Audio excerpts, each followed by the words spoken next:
What does your nervous system and your hormones have in common? Pretty much everything. So today we're going to be talking about the nervous system and your hormones in the context of stress. So when you have a stressor, the brain recognizes that there's some kind of threat, and that starts a cascade of hormone reactions. So it starts in the brain, and there's these hormone reactions that occur that make their way to the adrenal glands that tell the adrenal glands to release stress hormones. So our nervous system has two states that it can be in for the autonomic nervous system. We have our sympathetic nervous system and our parasympathetic nervous system. We should be, or ideally, living predominantly in the parasympathetic state, and the sympathetic nervous system comes in when we're under stress of some kind. The sympathetic nervous system is also called fight or flight, and the parasympathetic nervous system is rest and digest. With fight or flight, the stressors that can trigger that include, a fight with your partner, running away from something, running late to work, dealing with a deadline, dealing with an awful coworker. There's all sorts of things that can trigger that stress in the body. But there are also hidden stressors that you might not necessarily think about, and they are things like under-eating or skipping meals, fasting for long periods, over-exercising, an infection, inflammation in the body, particularly from the gut or food sensitivities.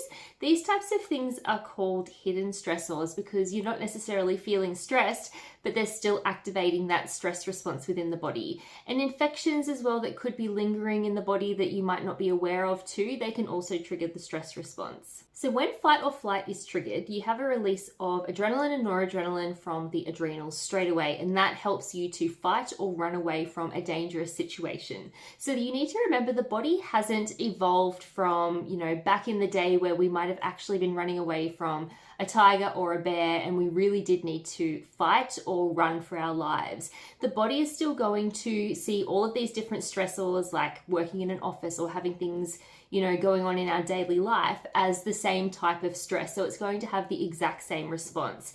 And when that fight or flight is triggered, you're going to have a release of more glucose into the blood. You're going to have higher blood pressure, so your body retains more salt.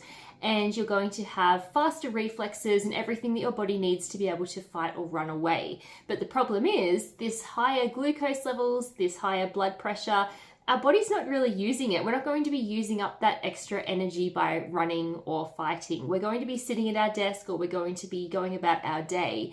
And so this is where we start to see lots of issues occurring with chronic stress. And cortisol is our chronic stress hormone. So when we go through stress, there are three main phases that you can go through. So we have the initial alarm phase, which is that fight or flight adrenaline phase. And then after that phase, we move into a state called the resistance phase. And that's where cortisol is the main hormone here. And we start to adapt to the stress that's going on. And that phase can lead us to having more sugar cravings. You have higher blood pressure, more sodium retention. You might start to feel a bit fatigued. And then when you spend quite a bit of time within that phase, eventually you can end up in a phase called the exhaustion phase. And that's where the hormone signaling changes and you can end up with a lower level of cortisol. And when this happens, you might start to crave really salty foods. You have trouble sleeping at night, even though you're so exhausted throughout the day. So none of these phases of stress are necessarily good places to be in. The alarm phase, definitely, if you really are running away from some kind of danger, that is so essential to save your life that we do really need that type of stress. But it's the chronic stress that's, is where we start to see more problems. So when you have chronic stress, and don't forget this includes hidden stressors adding to the stress load as well, you can start to see a lot of different symptoms occurring. And that typically looks like feeling tired all the time, but when it comes to bedtime at night, you can't sleep and you're waking up multiple times per night, particularly at that 3 a.m. mark where you're wide awake. And then when your alarm goes off in the morning for work or to get up, you're really, really tired and you struggle to get out of bed. You rely on caffeine to get your energy up, and it takes you a little while to wake up in the morning. You could be craving sugar, and when it comes to mid-afternoon, your energy completely crashes and you really need to take a nap, or you start reaching for sugary foods or caffeine. And that might pick your energy up temporarily, but when you get home from work, you may crash on the couch because you're so tired. But if you push through that and you have dinner and then it gets time for bedtime, then you feel that wired but tired feeling. You just are so wired, but you're just not going to be able to sleep. You can also start to see issues with weight gain, particularly around the midsection. Have issues with blood pressure. You may notice you're losing a lot more hair, your skin is drier, you have more brain fog, you're more forgetful. All of these things are signs that your adrenals are on high alert. So what do? You need to start putting things into place to try and get your body back into that rest and digest state. You may be living too much in that sympathetic state where you're living off stress hormones, and you need to put practices into your daily life to promote that rest or digest state. And that could include self-care, so things like meditation, journaling, gratitude journaling, going for a walk, doing some yoga. Those types of things are really great for dampening down that stress response and activating the parasympathetic state. And you want to do that for 15 minutes in the morning and in the afternoon. Deep breathing exercises or diaphragmatic breathing is really helpful for this too. The body loves routine, so you want to get a really solid morning routine and evening routine happening, and do that at the same time every single day, because what happens with your cortisol, if it's being activated throughout the day and you've got all of this stress going on, it can disrupt your circadian rhythm, because cortisol is also our awake hormone and melatonin is our sleep hormone. So when cortisol is high, melatonin is low, and vice versa. So if you have high cortisol at nighttime, it can actually block melatonin from working properly, which means you're not going to be able to get a good night's sleep. So you want to try and get that cortisol swing back into its natural rhythm. And cortisol naturally rises in the morning and peaks at around 6 to 8 o'clock in the morning when it's time for you to be awake and alert. And then it tapers off across the day and it's really, really low in the evening. And melatonin has the opposite sort of rhythm. It's really high in the evenings and very, very low in the mornings. So morning and evening routines are really good for trying to get that swing back into balance for cortisol and melatonin. Blood sugar balance is also really important because it's very, very implicated with cortisol imbalance. So with stress, it's going to raise your blood sugar levels because your body thinks you need a fast source of energy to fight or run away from a threat.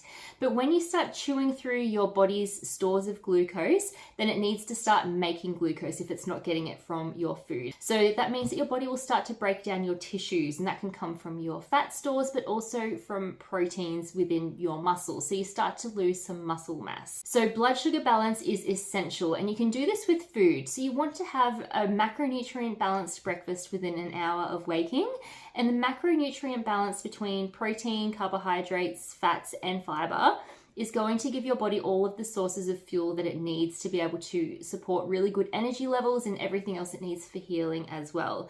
You want to do that for breakfast, lunch, and dinner, and you want to try and have those meals at the same time each day, but breakfast definitely within 30 to 60 minutes of waking. With caffeine, it's going to trigger the stress response as well. That's why we feel so alert and we feel so good when we're drinking caffeine, because it's triggering those stress hormones to make us more alert, to make us more awake, to help us to focus better.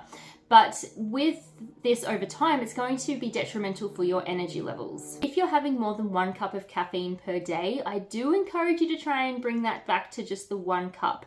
And if you really want to have the best effects with healing your adrenals, you want to completely remove caffeine. It's going to give you much faster results, because with caffeine, you do lose a lot of nutrients and you chew through more nutrients that your body needs to make energy. Some good alternatives are a naturally decaffeinated coffee or dandelion root lattes, herbal teas, things like that. But if you are going to have caffeine, stick to just 1 cup per day, and that's 1 shot of espresso, not a double shot. And have it after food. So after breakfast, you want to have it with food in your stomach and not on an empty stomach, and always before 12 p.m. so it doesn't interfere with your sleep. It's also a really good idea to focus on supporting your gut health and your liver health and your overall hormones. So that also helps to reduce inflammation in the body, because chronic inflammation can be a source of stress on the body as well. So I hope that gives you a good overview of what's going on in the body and what you can do to support your body through this. And if you want to go a step further and learn more about this, I have got a free 5-day adrenal hormone balance challenge that you can sign up to. I'll pop the link below. I hope to see you in there. And if you have any questions, pop a comment below, and I'll see you next time. Bye.